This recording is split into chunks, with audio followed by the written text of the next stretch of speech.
wanted to thank everyone for coming. My wife, Robin Taylor, had to go to D.C. kind of all of a sudden, so she left this morning and wanted to be here, but glad that everybody could make it. So I've known Pat for over 20 years.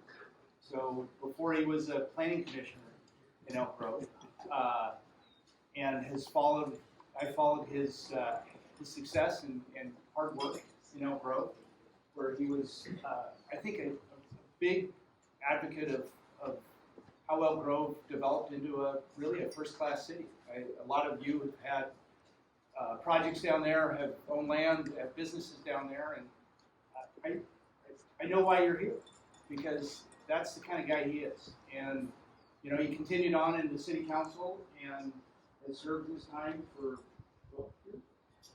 15, but who's counting? Yeah, a lot of years.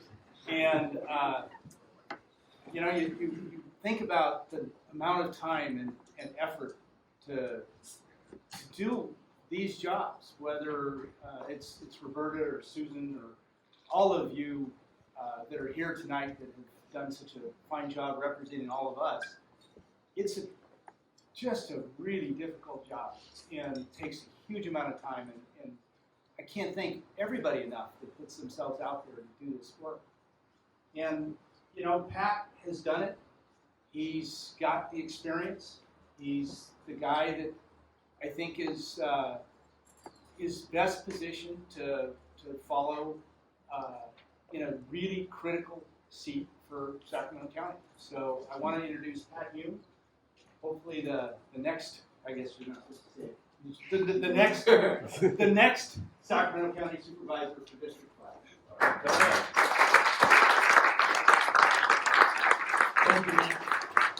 I'll move this over here just because it's not behind me, it doesn't provide feedback. I'm going to follow the 3 rules of speech making, the 3 B's. Be present, be brief, and be seated. So, you know, when you've been at this grind as long as I have been, you start to get like an old pair of sneakers where everything wears out at the tongue. So Tab told me, it takes a minute, but you get it. Tab told me I had to make a short speech, so I took the red marker and I've got it whittled down to about 45 minutes. That should work out just fine. First off, I want to thank Lux and his wife Robin for hosting this event. Many of you maybe thought I was crazy for titling it a Night in Tuscany, but now when you come to this fabulous property, you see what I'm talking about. It's really wonderful to be here. You know, Lux was one of the early people to really kind of talk me into running for this position, and asked me, you know, would you please come along and save the county? I may be embellishing that last part, but anyway, I finally relented. But I want to thank he and Robin, and you know, behind every great man is a great woman, and I think he would not be offended if I said those roles might be reversed. Robin's about the only woman I know that casts a longer shadow than Lux.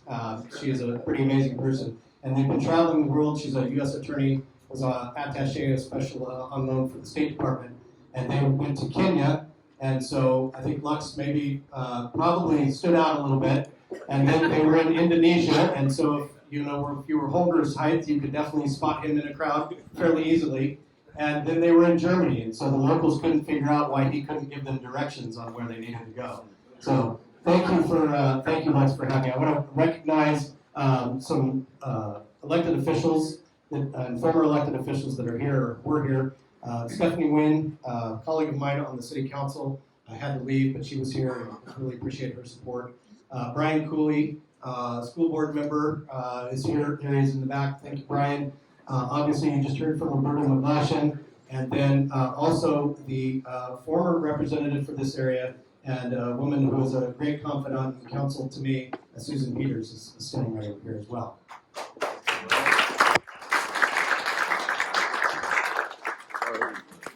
And then I want to recognize 2 very special women in my life. One of them made me, and the other one makes me better. And so, and then my sister Mary and my brother-in-law Ron. I would like to say nice things about them, but we're short on time. Sorry.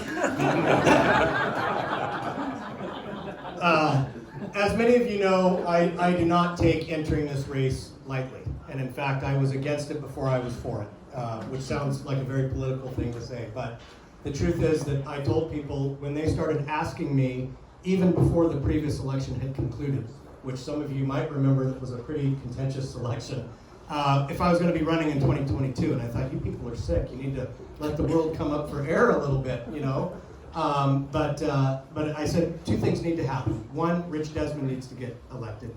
And two, the political environment needs to normalize and not be so vitriolic and caustic. Fortunately, the first criteria happened, but the second criteria did not happen. And there he is in the back there. Perfect timing. Criteria number one, Rich Desmond. Thank you for coming out, Rich. I appreciate it. Thank you.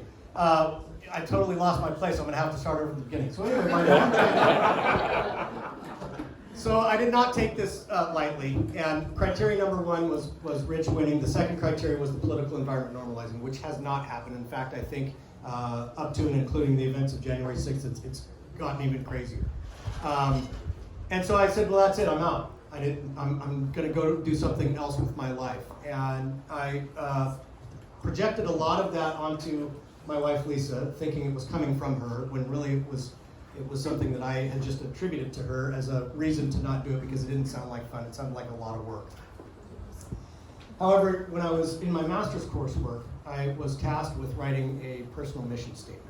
And so I winnowed it down to a single sentence that says, I will use my God-given talents, skills, and experiences acquired along the way to inspire others to be better versions of themselves until I leave this world, having given at least as much as I've received. Packed a lot of my values into that statement, and I found that I realized I was turning my back on that mission statement by not doing this. I was avoiding something because it didn't sound fun, so that I could do something that maybe might be more fun or more lucrative. The Bible says it more eloquently than I was able to. What profits a man who gains the whole world but loses his soul? And so I realized that if I'm going to be true to my values, if I'm going to comport myself in the manner that I see fit, and I see a situation where I might be the best solution to save the county, as Lex pleaded me to do, again, I might be embellishing that, I have to step up and I have to do it. And so all of that is to say that I'm not doing this for me. Look, I only know two things. I was born and I will die. And everything that happens in between, everything that I do in between, is a confluence of ego, outlook, and commitment.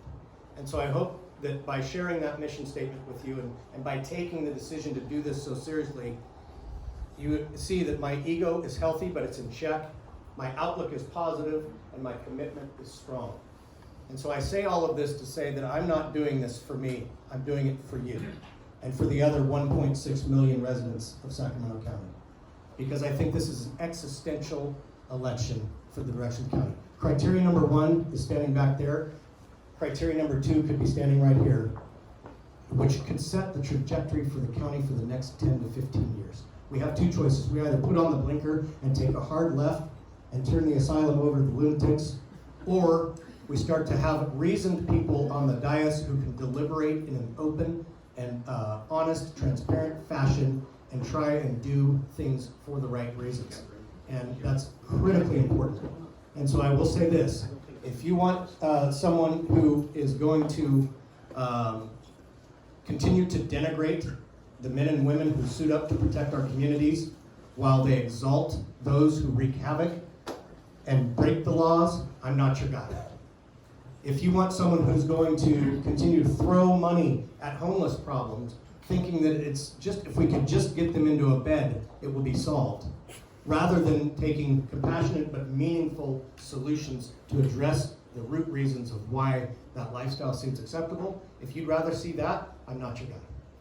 If you're happy driving on the roads and feeling the roads crumble underneath your tires because the county has become so unwieldy and so built on silos that we can't prioritize spending to take care of our infrastructure, I'm not your guy.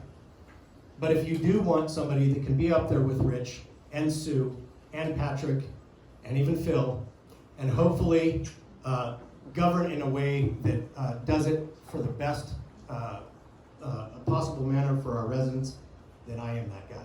And I'm hoping to be the next supervisor to be elected to the Sacramento County. So now that brings me to the closing remarks, which I'm going to quote former U.S. Senator Mark Hanna, who said there are two things important in politics. And the first is money, and he said he couldn't remember what the second was. Which is crass, I admit it, but it's true. Because I'm the most qualified candidate with the best resume, with the most passion for doing the right job for the right reasons, who will actually be a public servant for the people rather than looking to hold a seat warm while I wait for the next political office to open up. But all of that is for naught if I can't get that message out to the people. And so it's critical that I'm able to raise that money. I've never been in a race this large with such a big budget that has to be accomplished by, just like you eat an elephant, one bite at a time. And so I thank you all for being here. I thank you for supporting me now. And I wish I could say good night and we'll see you in June. But the reality is I'm going to be calling you again. And I'm going to be calling you to ask for your friends and your neighbors and your vendors and your business associates and anybody that you can convince to come out and help me. We've got a big budget. We've got a good team put together. I have Tab Berg as my political consultant. David Townsend is helping out as my co-political consultant. Forrest, who just came, here he is, campaign manager. I'm employing an actual campaign treasurer for the first time.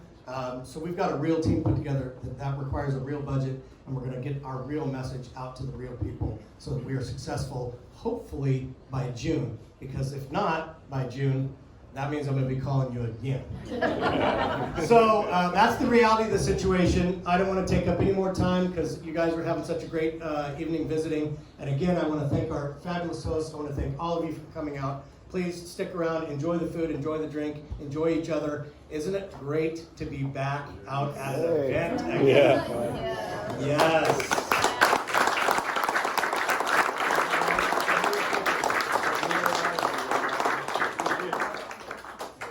Did I forget anything? No? Okay, did I forget anything? Okay. We're good. Have a good night. Thank you so much.